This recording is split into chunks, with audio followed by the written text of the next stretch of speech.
नमस्कार। एनएसपी के ज्ञानवाणी चैनल में एक बार फिर से आपका स्वागत है। मैं शेखर द्विवेदी। जैसा कि हम भारतीय संविधान की चर्चा कर रहे हैं, उसके अंतर्गत हमने पिछली बार में मूल अधिकार समझे थे। आज हम नया लेसन समझने जा रहे हैं, वो है नीति निर्देशक तत्व यानी डायरेक्टिव प्रिंसिपल्स। ये संविधान के भाग 4 में अनुच्छेद 36 से 51 यानी आर्टिकल 36 to 51 तक उल्लिखित है। नीति निर्देशक तत्व क्या चीज़ है? संविधान में नीति निर्देशक की अवधारणा आयरलैंड से ली गई है। नीति निर्देशक तत्व का अर्थ होता है वे बातें जिन्हें सरकार लागू करने का प्रयास करेगी, यानी कि ये चीज़ें बाध्यकारी नहीं है। सबसे बड़ी बात तो नीति निर्देशक तत्व जो है वो संविधान निर्माताओं ने इस उम्मीद से लगाए, इस उम्मीद से उन्होंने वर्णित किया ताकि भारत में सामाजिक और आर्थिक लोकतंत्र की स्थापना हो सके।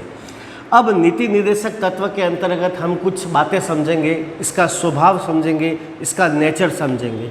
पहला नेचर है सकारात्मक, पॉजिटिव, यानी नीति निर्देशक तत्व है, इसकी प्रकृति सकारात्मक है। इस शब्द का अर्थ क्या हुआ? इस वाक्य का अर्थ क्या हुआ? सुनिए। सकारात्मक का अर्थ ये हुआ कि नीति निर्देशक तत्व सरकार को कुछ करने को निर्देशित करते हैं कि आपको ये काम करना है। चूँकि करना है, आपको आगे आना है, फ्रंट पे आना है, इसलिए इसको कहा गया है सकारात्मक। इसका नेचर पॉजिटिव है, यानी सरकार से अपेक्षा की जाती है कि वह समय आने पर नीति निर्देशक तत्वों को लागू करें। दूसरा है नॉन जस्टिशिएबल, परिवर्तनीय नहीं होते, यानी इसको अदालत में जाकर लागू नहीं करवा सकते। देखिए, संविधान निर्माताओं ने सबसे पहले नीति निर्देशक तत्व को बाध्यकारी बनाने का प्रयास किया था, लेकिन तत्कालीन जो सरकार बन रही थी उन्होंने ये कहा भाई हमारे पास चूँकि संसाधन कम है, हमारी क्षमताएं कम हैं, इसलिए संभव नहीं होगा कि नीति निर्देशक तत्वों को एज इट इज़ लागू किया जाए।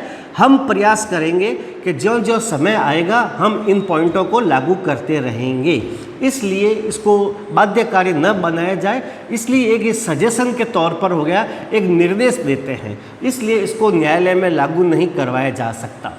तीसरा है इंस्ट्रक्शन फॉर गवर्नमेंट, सरकार को ये निर्देश देते हैं, आदेश नहीं देते हैं। आदेश होता तो फिर बाध्यकारी हो जाता। सजेशन दे रहे हैं कि आपके पास ज्यों-ज्यों समय मिले, ज्यों-ज्यों आपकी क्षमताएं बढ़े, संसाधन बढ़े, नीति निर्देशक तत्वों को लागू कीजिए। और लास्ट में आता है सोशल एंड इकोनॉमिक डेमोक्रेसी।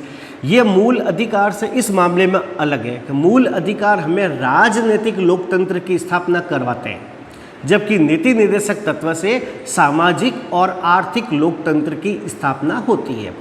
अभी जैसे वर्तमान की सरकार में देखें तो समान नागरिक संहिता वाला मामला चल रहा है, यूसीसी।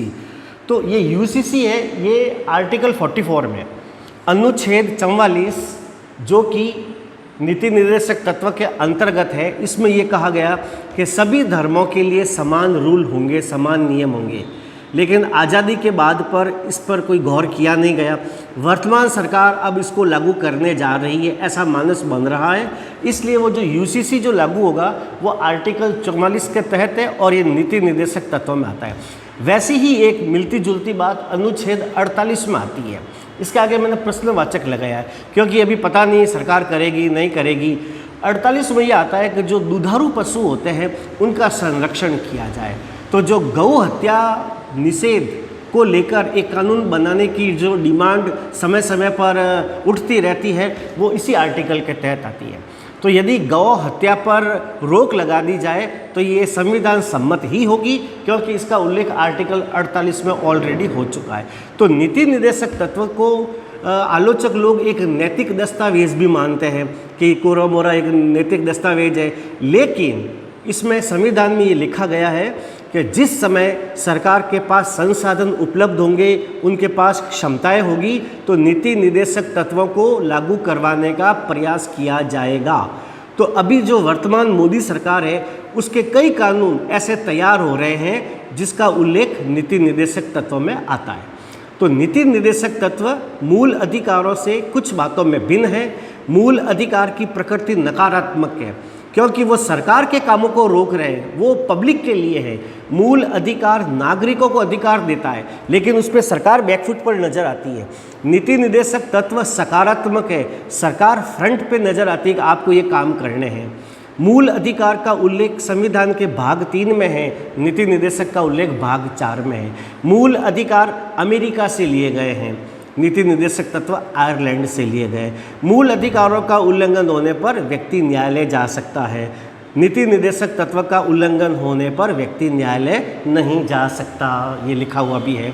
इसके अलावा मूल अधिकार राजनीतिक लोकतंत्र की स्थापना करते हैं, नीति निर्देशक तत्व सामाजिक और आर्थिक लोकतंत्र की स्थापना करते हैं।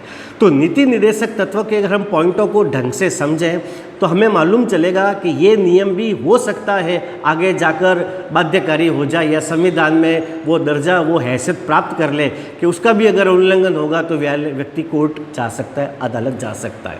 तो ये मैंने आपको चर्चा की है नीति निर्देशक तत्व के बारे में।